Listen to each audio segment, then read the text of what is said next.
அருட்பெரும் ஜோதி அருட்பெரும் ஜோதி தனிப்பெரும் கருணை அருட்பெரும் ஜோதி. எல்லா உயிர்களும் இன்புற்று வாழ்க. கொல்லா விரதம் குவலயம் எல்லாம் ஓங்குக.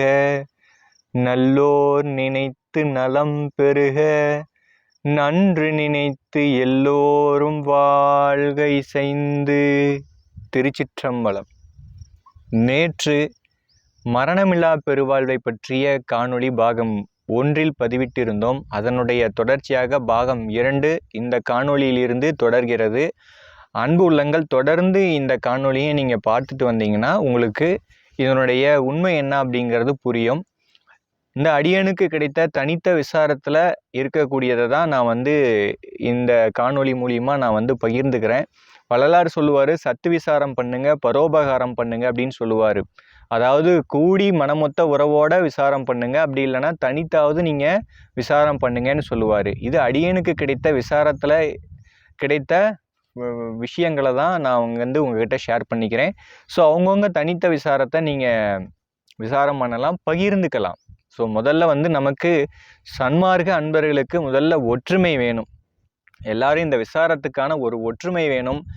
அதே போல் உடலில் ஏற்படக்கூடிய அனுபவங்கள், உடலில் ஏற்படக்கூடிய மாற்றங்கள், ஏதாவது உணவு, வள்ளலார் கூறியிருக்காரு, உணவு நெறி கூறியிருக்காரு, மூலிகைகள்லாம் எடுத்திருக்காரு, உறக்கத்தை பற்றி சொல்லியிருக்காரு, 4 ஒழுக்கங்களை பற்றி சொல்லியிருக்காரு. ஸோ வள்ளலார் சொன்ன காலத்தில் இருந்து இப்போ வரைக்கும் சன்மார்க்கிகள் ஒவ்வொருத்தரும் அவங்கவுங்க தரத்துக்கு ஏற்ப நன்முயற்சிகள் செய்து கொண்டே தான் இருக்காங்க.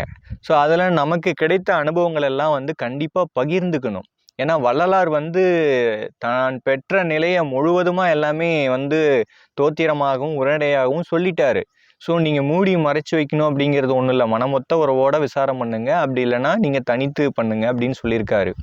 ஸோ கண்டிப்பாக நாம் எல்லாமே தேகத்தில் ஏதாவது மாற்றம் நிகழுதா, விசாரத்தோட உண்மை என்ன, ஏன் இது வரைக்கும் மரணமில்லா பெருவாழ்வு நம்ம பெற முடியல, அதுக்கான காரணம் என்ன அப்படிங்கிறத கண்டிப்பாக நம்ம ஊன்றி நல்ல விசாரம் பண்ணணும்.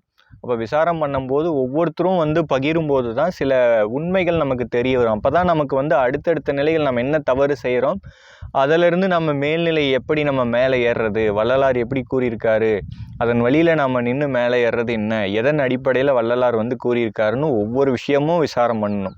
ஸோ வள்ளலார் சொன்னது 100% உண்மைதான். ஆனால் ஒவ்வொரு ஆன்மாவும் அதில் தனித்த விசாரம் பண்ணால் தானே மேலே ஏற முடியும்.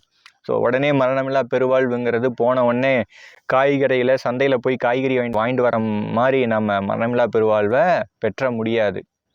அப்போ எல்லாரும் நம்ம மேலே ஏறுவோம். கண்டிப்பாக எல்லாரையும் திருத்தி, அஞ்ச வேண்டாம், எல்லாத்தையும் நான் திருத்திடுவோம், அச்சில் வார்ப்போம், ஆகாவிட்டால் மிடாவில் வார்ப்போம் வள்ளலார் கடைசியாக பேருபதேசத்தில் சொல்லியிருக்காரு. எப்படி பார்த்தாலும் நம்ம எல்லாமே ஒரு காலகட்டத்தில் இப்பிறவியோ அல்லது இன்னும் ஒரு பிறவியோ இன்னும் 2-3 பிறவிகளோ கண்டிப்பாக இறைவன் நம்மளை மேல் ஏற்றி விட்டுருவார் அப்படிங்கிறது சத்தியமான உண்மைதான். ஆனால் நாம் எந்த அளவுக்கு அவர் கூறின விஷயங்களை பின்பற்றி தொடர்ந்து அதை பின்பற்றி செயல்பாட்டில் இருக்கோம் அப்படிங்கிறத நம்ம பார்க்கணும். அப்போ ஏன் இந்த காலம் இப்படி இருக்குது, ஒரு 150 ஆண்டுகளுக்கு மேலே ஆகுது. இந்த 150 ஆண்டு காலத்தில் இன்னும் ஒருத்தர் கூட மரணமில்லா பெருவாழ்வை பெறலை அப்படின்னும் உலகத்தவர்கள் எல்லாம் பார்த்து கேள்வி கேட்கறதெல்லாம் நியாயமான விஷயந்தான். ஆனால் இது ஒவ்வொரு ஆன்மாவுடைய தனித்த வாழ்க்கை பயணம். அவங்கவுங்க அதை நடைமுறையில் தொடர்ந்து பின்பற்றி வரணும். அப்போ தான் நமக்கு வள்ளலார் கூறின விஷயங்கள்லாம் நமக்கு தெளிவு பிறக்கும். ஒரு 50 ஆண்டுகள் 100 ஆண்டுகளுக்கு முன்னாடி எல்லாம் இயற்கை விவசாயம், அதாவது உணவு எல்லாமே நஞ்சில்லா உணவாக இருந்தது. ஸோ இன்றைக்கி எல்லாமே நம்ம சாப்பிட்டு இருக்கிறது எல்லாமே நஞ்சான உணவுகள் தான். எல்லாம் ரசாயன மருந்தடித்த அதிலேருந்து நமக்கு கிடைத்த உணவுகள், காய்கறிகள் தான் நம்ம சாப்பிட்டுட்ருக்குறோம். அப்போ இன்னைக்கு அதனுடைய என்ன சொல்கிறதுனா அதனுடைய சத்து, அதனுடைய மகத்துவம் எல்லாமே ரொம்ப குறைஞ்சிருச்சுங்கிறது தான் உண்மை.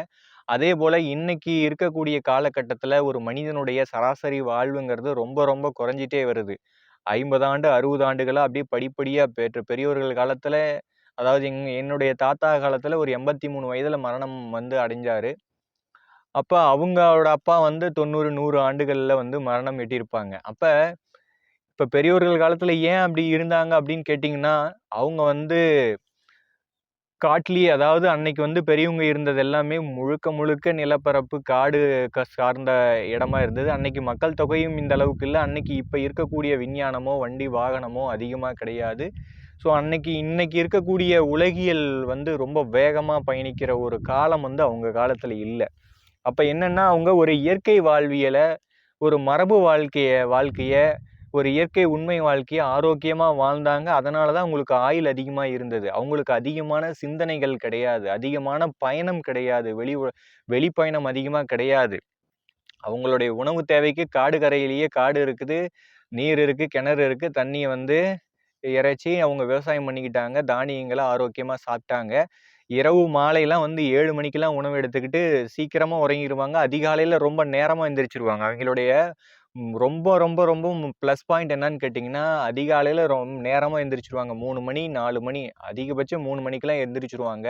மாடு இருந்தால் பால் கறந்துட்டு, அவங்க வந்து பால் கறந்துட்டு சாப்பிட்டுட்டு, அப்புறம் வெளியில் ஏதாவது சின்ன சின்ன வேலைகள்லாம் இருந்துட்டு செஞ்சுட்டு அப்படியே வந்து விவசாயம் அடுத்து என்னது காட்டை நோக்கி போய் விவசாயம் வேலையை பார்ப்பாங்க. அப்போ ஆடு மாடு மேய்க்கிறது இந்த பணிகள் தான் அவங்க இருந்தாங்க. அப்போ அப்போ என்ன அப்படின்னு கேட்டிங்கன்னா, இயற்கையோட ஒன்றிணைந்து அந்த இயற்கை விவசாயம் அந்த பயிர்களோட குழந்தையை வளர்ப்பது போல அந்த ஒரு உணர்வு தன்மை உயிர்களுக்கும் அவருடைய வாழ்வியலுக்கும் ஒரு தொடர்பு இருந்தது. ஆனால் நாம் இன்னைக்கு அப்படி ஒரு வாழ்க்கையை வாழ்ந்துட்டு இருக்கோமா அப்படிங்கிறது கிடையாது. இன்னைக்கு படிப்பு துறைகள் ரொம்ப அதிகமாயிடுச்சு. அதனால எல்லாரும் பட்டய படிப்பு படிச்சுட்டு, ஷூ போட்டுட்டு, டக்கிங் பண்ணிட்டு, டை கட்டிட்டு, அதுவா எந்த வேலையாக இருந்தாலும் ஒரு 10,000 சம்பளமாக இருந்தாலும் 15,000 சம்பளமாக இருந்தாலும் ₹1,00,000 சம்பளமாக இருந்தாலும் இன்னைக்கு வந்து அந்த மாதிரி ஒரு வாழ்வியல் வந்து விவசாயம் இல்லாத ஏதாவது ஒரு பல துறைகள், ஐடி நிறுவனமோ அல்லது மார்க்கெட்டிங் வியாபார துறைகள்லையோ இப்படி நிறைய விஞ்ஞான துறைகள் நிறைய இருக்குது. அந்த மாதிரி துறைகளில் வந்து வேலை செஞ்சிட்ருக்குறோம். அப்போ நம்ம வந்து என்னென்னா ஒரு இயந்திர வாழ்வியலை வாழ்ந்துட்டுருக்குறோம். அதாவது என்ன சொல்லணும்னா, இயற்கை செயற்கை அப்படிங்கிற மாதிரி இன்னைக்கு வந்து நம்ம ஒரு செயற்கையான ஒரு வாழ்க்கையை வந்து ஒரு அஞ்ஞான இருள் வாழ்க்கையை தான் வாழ்ந்துட்டுருக்குறோம். அப்போ நம்மளுடைய உணர்வுகள் எல்லாம் ரொம்ப ரொம்ப ரொம்ப தயவு கருணை உணர்வுகள் எல்லாம் ரொம்ப ரொம்ப குறைஞ்சி போச்சு. சுயநலம் வந்து நம்மளுடைய மனதில் வந்து அதிகமாக ஊடுருவிருச்சு. அதாவது நம்முடைய தயவு குணம் படிப்படியாக குறைஞ்சிருச்சு. அவருடைய இயற்கையோடு சார்ந்த வாழ்கிற வாழ்க்கை வந்து 100க்கு 90 விழுக்காடு வந்து குறைஞ்சி போச்சு. அப்போ நமக்கு வாழ்க்கையுடைய ரசனையும் வாழ்க்கையுடைய உண்மை என்ன அப்படிங்கிறது நமக்கு புரியும். ஸோ இந்த மாதிரி பதிவுகள் பார்க்கறதுனால சில விஷயங்கள் புரியல. ஆனால் நம்மளுடைய வாழ்க்கையில் உடனே அந்த மரபு வாழ்க்கையை நம்ம ஒரு இயற்கை வாழ்வியலை நம்மளால் வாழ முடியுமா? வள்ளலார் கூறினது முழுக்க முழுக்க ஒரு இயற்கை எளிமையான வாழ்க்கை முறையை சொல்லியிருக்காரு. என்ன சொல்கிறாருன்னு கேட்டிங்கன்னா, 2 உடை போதும் அப்படின்றாரு. ஏன்னா இந்த மனதுக்கு என்ன ஆசைப்படுறதுக்கு கணக்கே கிடையாது. மனதில் ஒரு நாளைக்கு எத்தனை லட்சம் கோடி எண்ணங்கள் எழுந்துகிட்டே இருக்குது இல்லைங்களா? அப்போ மனதுக்கு என்ன அது வந்து ஆசைப்பட்டுரும். அப்போ இந்த ஆசைகளினுடைய விளைவுகள் அதிகமான துன்பங்கள். அது நம்மளுடைய மனம் வந்து நம்மளுடைய கட்டுப்பாட்டில் இல்லை.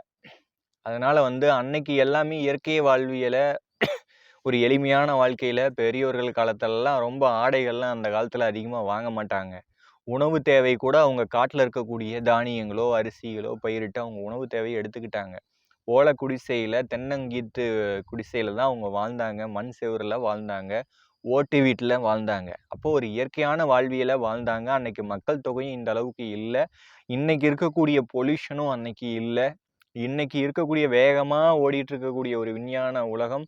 எப்போ பார்த்தாலும் நம்ம ஃபோன் தான். இப்போ எடுக்கிற பதிவு கூட கேமரா ஃபோனு இதில் தான் நம்ம வீடியோ பதிவு எடுக்கிறோம். ஆனாலும் நம்ம எந்நேரமும் இதுலேயே தான் நம்ம அதிகமாக இருந்துகிட்ருக்குறோம். அதிகாலையில் எழுந்து சூரியனை பார்த்து கூட நம்ம ஒரு நன்றி சொல்கிறது கிடையாது. சூரியனை பார்த்து நம்ம ஒரு தியானம் பண்ணுறது கிடையாது. இயற்கையோட இந்த நீர் நிலம் காற்று ஆகாயம் பஞ்சபூத சக்தியை வணங்கிறது கிடையாது. ப்ரேயிங் வந்து பஞ்சபூத சக்தி ப்ரேயிங் பண்ணணும்.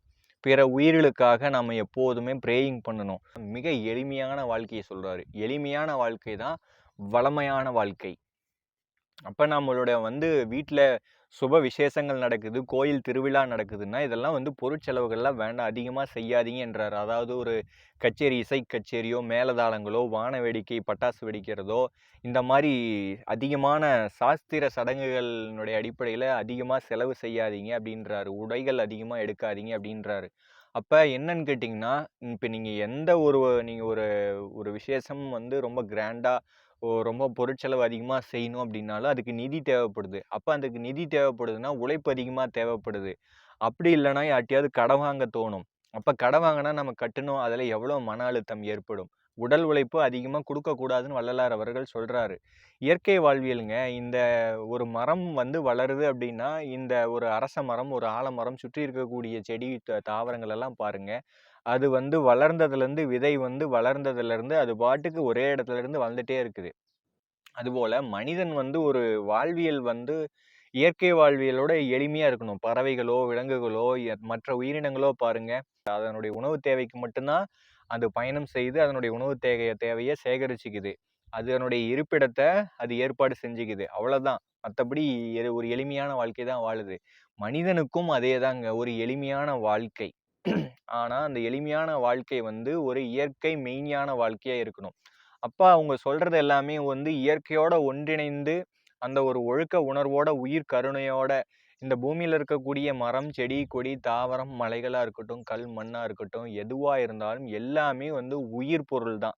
எல்லாமே இறைவனுடைய படைப்பு தான். இறைவனுடைய சிருஷ்டி தான். அப்ப எல்லாரையும், எல்லா பொருட்களையும், எல்லா உயிர்களையும் நம்ம என்னவா பார்க்கணும்? இறைத்தன்மையோட பார்க்கணும். அதுல இறை சக்தி இருக்கு. அது இறைவனுடைய படைப்பால் நிகழ்த்தப்பட்ட ஒரு விஷயம் அப்படிங்கிறத நம்ம பார்க்கணும். அப்ப அததான் வந்து வள்ளலார் அவர்கள் ஒழுக்கங்கள சொல்லிக் குடுத்து ஆண்மநேய ஒருமைப்பாட்டு உரிமை அப்படின்றாரு. உலகில் உள்ள எல்லா உயிர்களும் சகோதரத்துவ உறவு அப்படிங்கிறத சொல்றாரு. ஒரு ஜீவன் துன்பப்பட்டுட்டு இருக்குது அப்படின்னா பசியால, அதுக்கு எவ்வித தந்திரத்திலாவது அதனுடைய பசிய நீக்கணும் அப்படின்னு சொல்றாரு.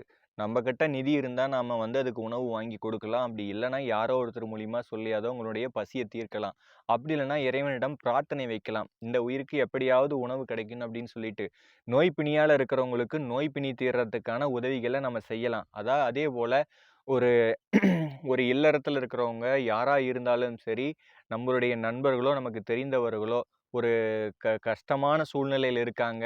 அப்போ ஒரு நிதி பற்றாக்குறையிலயோ, அவங்களுடைய வாழ்க்கையில ஏதாவது ஒரு துன்பம் இருக்கு அப்படின்னா, அவங்களுடைய அந்த துன்பத்த நீக்கிறதுக்கு எவ்வித தந்திரத்திலாவது நம்ம வந்து அவங்களுக்கு முயற்சி, உதவி செய்யணும் அப்படின்னு வள்ளலார் அவர்கள் சொல்றாரு. இது திருவள்ளுவர்லேருந்து, வள்ளலார்லேருந்து இதுதான் சொல்றாங்க. ஆன்மீகத்துல, மெய்ஞானத்துல